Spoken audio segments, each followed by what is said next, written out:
Joining us here is Alison Lapczuk this morning. She is one of the co-founders of 100 Women Who Care. Find out a little bit more about her story. Take a look. There are countless charities in Calgary that fill the many needs of its citizens, from shelter to food to emotional support. But these charities also have needs: rental costs, electricity, water bills. It's a daily balance to stay afloat in support of those who are in need.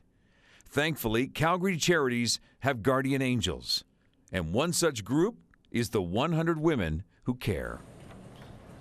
Her name is Alison Lapczuk, who joins us. 100 Women Who Care Calgary. This was started, you co-founded this. Right. What was the background behind let's do this? So I was inspired by the chapter in Windsor, Ontario. My mother-in-law actually brought me out to that. And it was just a light bulb moment, and I thought, this must be in Calgary. And if it's not, I'm starting.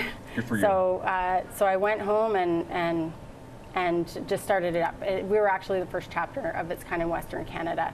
And a few weeks after I had sort of got the ball rolling is when my co-founder, Christy, came into the picture, because she was inspired by the Kingston chapter, because there's chapters sort of sparking up all over the place.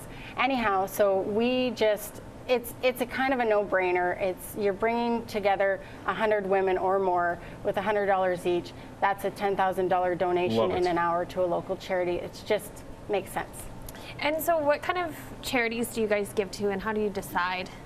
So local charities that are able to give tax receipts. So it has to be a local registered charity. There's over 2,000 of those in Calgary, and it must be nominated by one of our members. Every member is able to nominate a local charity of their choice, and they are then expected to speak on behalf of that charity. So it is a real heartfelt speech. I bet. One person to the rest of us. Each speech is given about 5 minutes, where they're able to say who the charity is, who they serve, and why they are connected to it themselves. At the end of those 3 presentations, we all get to vote. The charity that receives the most votes receives the checks from all the members. I can't imagine that moment when you walk in the door to that charity and say, hey, guess what we have for you? I can't even explain that moment to us.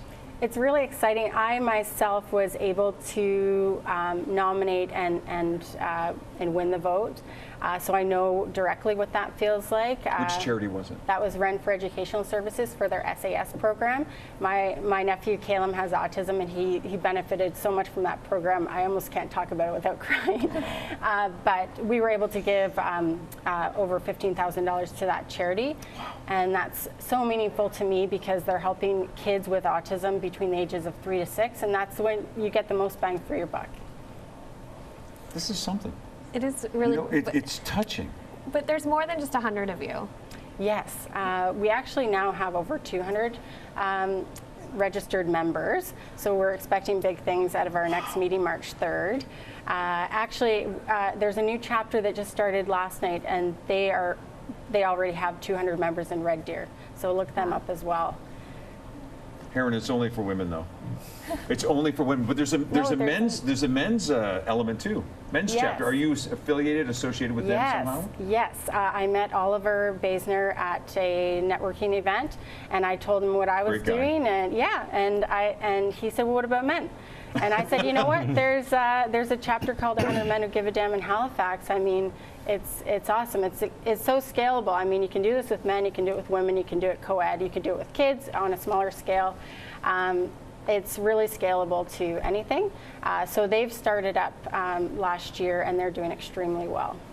And I was just actually having that conversation with Alison before the show, where I talked about I love the idea because it's actually so systemized. We've got so many people asking us for money. Everyone's rushing around. Everyone's working. So the thing I liked about the structure of her concept is that it's, what is it, four meetings a year? A year. It's simple. It's simple. It's like you just need to do this. You write a check for $100 every time. Choose your charity, and it simplifies the information. It makes it really easy for, like, I would love to get on board with that. So it's efficient and it's effective, and it's immediate, direct, positive impact for our neighbors. And it sounds like you get connected a little bit with the charity as well. Yes, absolutely. I can tell you for myself, I remember every presenter. I remember every presentation, even though we're only able to choose one at a time. We learn about 3, and I'm talking about those 3 at the water cooler the next morning. It's really an amazing thing, and you end up feeling very connected.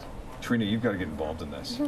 I was just, you're reading my mind. Yeah, I was thinking, oh my gosh, I got to get involved in this. Calgary women empowering others to be successful. Yeah, no, I'm on board. That's something. Absolutely. You two have to exchange information That's here. Absolutely, and bring your friends too. Again, the website here, I don't know if we have a quick second to pull this up here, guys, but it's on my iPad here. The website is www.100womencalgary.com, and you'll find here local women, local impact, and boy, are you ever making some impactful statements as well, too. It is great to have you on the panel this morning.